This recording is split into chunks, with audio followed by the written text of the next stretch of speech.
Thank you, Anders. We're now going to switch gears a little bit and move from the beauty of the web and storytelling to the power of the web and web effects. Many of our web experiences derive from the network effect, the nonlinear benefit of expanded connectivity. Many have argued that web-scale information sharing may help us solve some very hard problems in areas like healthcare and governments. Diane Eisnor is head of global partnerships for crowdsourced navigation and real-time traffic startup Waze, and she's going to look at how collaborative tools and shared data on the web have played an important part in solving big problems already, but how to reach our full potential, we will need mass participation in our future. Her talk is entitled Solving Problems Together, Beyond Crowdsourcing Toward Mass Participation. Diane?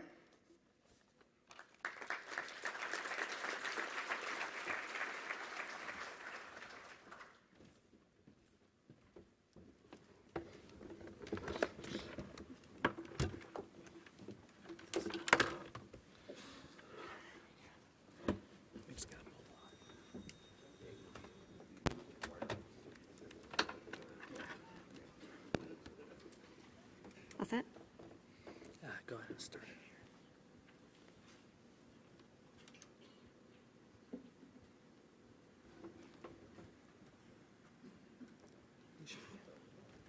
All right. Hello. Thank you. All right. Very happy to be here. So I'm going to talk a little bit about crowdsourcing. One of the most important things I think has evolved with us from the web. And when we think of crowdsourcing, we think of probably first Wikipedia, how lots of people can contribute a little to a great benefit for all. This is an image that is pretty hard to see, but this is an example of what I call mass participation. Maybe not the best example, but this is 100,000 gymnasts in North Korea creating this image. And apparently this is something that happens every year. It is not just about what information can we provide one person, but what act can we take? What happens when we all come together and play a specific role in an overall image? So we think of Wikipedia, we think of potentially what's happened in video, in lectures, and all kinds of media. For me, it was maps. I founded a company called Placial, which we called the People's Atlas, and we had millions of maps distributed on tens of thousands of sites, and they were a way to see the world from the eyes of the inhabitants, not from, say, governments. And so the maps included things like where I had my first kiss, and different ways to see the borders between Israel and Palestinian territories. So very interesting things that were all of a sudden had thousands of voices, millions of voices engaging. And it was the web services, the APIs, the RDF obsession of my chief architect, Chris Goad, in that day that really allowed us to see what was going to be possible. Now you fast forward to today, and the scale is phenomenal. And that's one of the things that I think we've heard a couple of times today, is that scale. We're now at 2 billion smartphones that are out there in the world this year. And it's not just the scale of the devices, but the exponential increase in the amount of information that we can collect from people. We have to ask ourselves, what happens now to crowdsourcing? What interesting things can we do? And we already have some great examples. But it's not just the scale of information and the scale of adoption, but it's the scale of new kinds of behaviors, these adaptations, the scale of openness to sharing that gets me really excited. You guys probably know this. This is Foldit. And this was a couple of years ago. Players came and they played this video game and ended up being able to create a model of an enzyme that had eluded scientists for 15 years. This happened in 10 days. So this is one of my favorite examples. Other examples, include, well, let's see, Neil Young, a few years ago, actually it was April of this year, had raised $6 million, and we thought that that was a really big deal on Kickstarter. Now it doesn't seem like so much, but I'll go back to maps for a second and read something that Borges wrote on exactitude of science. The science of cartography became so exact that only a map on the same scale as the empire itself will suffice. And this is an interesting way to see what we're dealing with now. The information we're consuming, the amount of things that we can create is really outgrowing the world as we used to know it. So after Neil Young, this is April, if you look at today, right, that $6 million seems small. According to Wikipedia, the top 10 highest funded projects are $10 million or more, with a game called Star Citizen being almost $60 million that they've generated from 600,000 backers. So the scale is also financial, and that's a really interesting thing to consider. It's not that being independent now means that you're low budget. It means that you have a lot more power than you ever had before. And so you take the scale and all of these different mechanisms, you look at the real world, you think about Borges, and then you hear about Rodrigo Niño. And this is, on the left-hand side, a building that he crowdfunded, the tallest building in Bogota, raised about $178 million for this project from 3,100 backers. And the interesting thing about this, when you sit down and you talk to him, is that he says that the traditional investors don't want to create skyscrapers anymore. There's much more money in lots of 6-story buildings. But because the crowd had a say, they were the investors in this, they got to build the tallest building. And of course they hope they're going to make some money, and apparently they've already gotten a 43% return or something like that, which is a great bonus. But they feel they're connected with building the tallest building in their city. And this is incredibly meaningful. I remember, that's another building he's doing. He's crowdsourcing the design of a hotel in New York.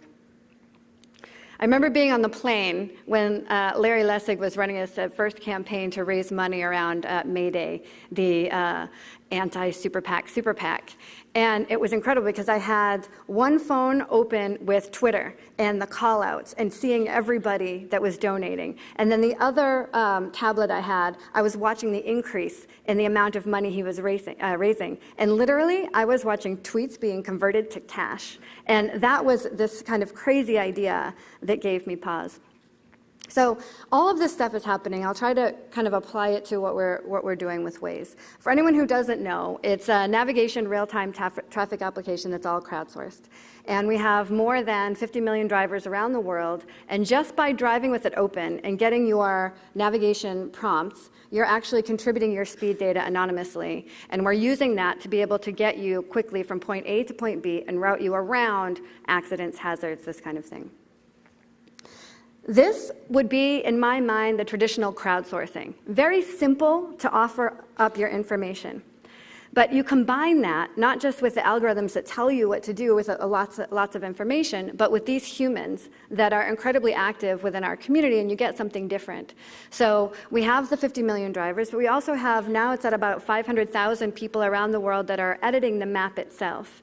And they're clustered. We have the top 500, we call them global champs. And we treat them as if they're a part of the team. They have influence over our product roadmap in some cases, into our taxonomies, into how we draw borders, into how we cluster information, how we organize all of our editors. They're incredibly involved in not just solving our problem, they're involved in identifying the problems. And this is something very different than what we used to think of as crowdsourcing, and this is where I start to think about mass participation.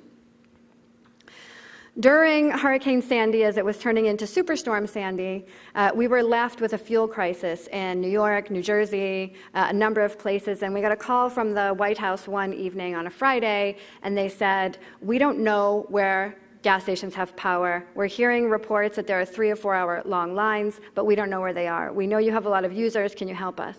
And we had never even considered that we could be helpful in this way. So we immediately thought, okay, let's try to send a push notification. We did that to everybody who was in the area, and we asked for help. We said, if you are in the area, you're out on the road, let us know if you find an open gas station and how long the lines are. We got 10,000 responses, and FEMA could use that information to figure out where to send the fuel trucks.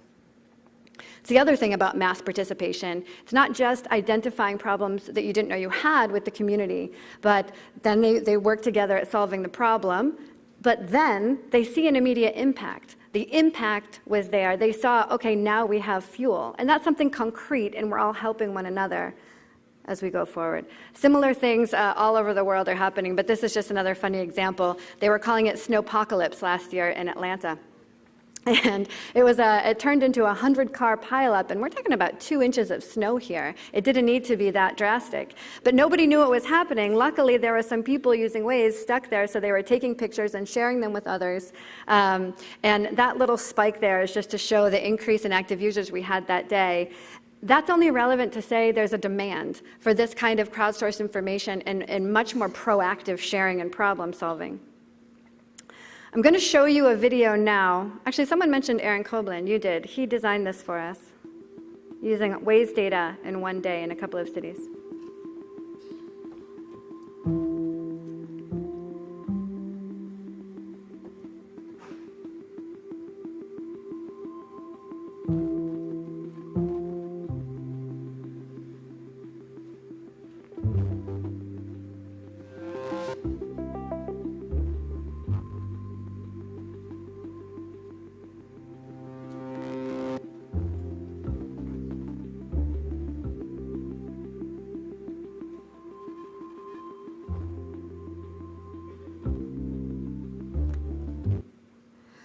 What's interesting about that video to me is not just the amount of information, but if you look closely at the bottom of the screen, you see a pattern. And that pattern is the amount of traffic throughout the course of the day. In the US, for example, in Los Angeles, you see that we peak in the morning, then it goes down, and then we have another peak for evening.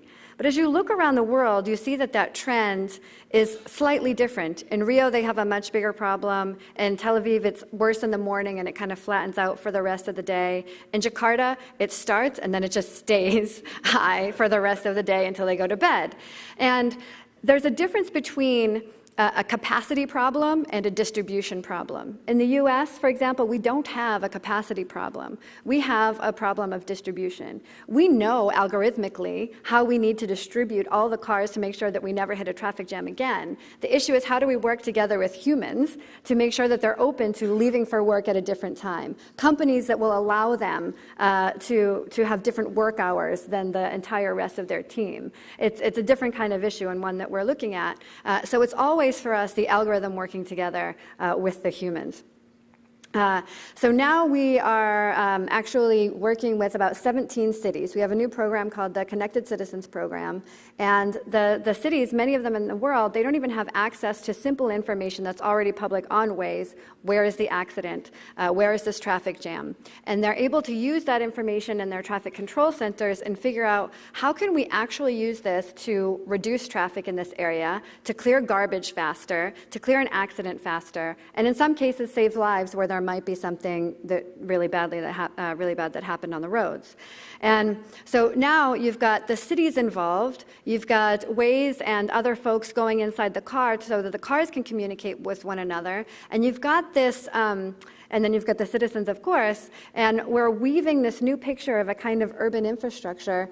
And Rodrigo Nino, he doesn't want to stop at buildings. He wants to crowdfund an entire city, right? So if we're in an era where maps are now cities and tweets are now cash and video games are now enzymes, it's a tremendous amount of power when you look at how it all plays together.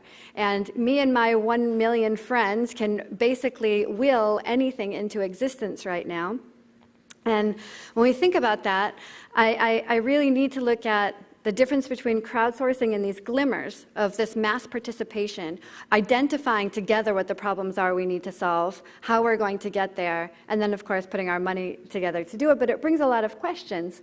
One, for example, is if I help crowdfund this city, Is there crowd governance? Do I have to pay every time I want to have feedback? And these are the kind of questions that will be posed, but I think if we are open to this idea that what the web is becoming is a platform for collective problem solving and mass participation, I think that we're in a very good place.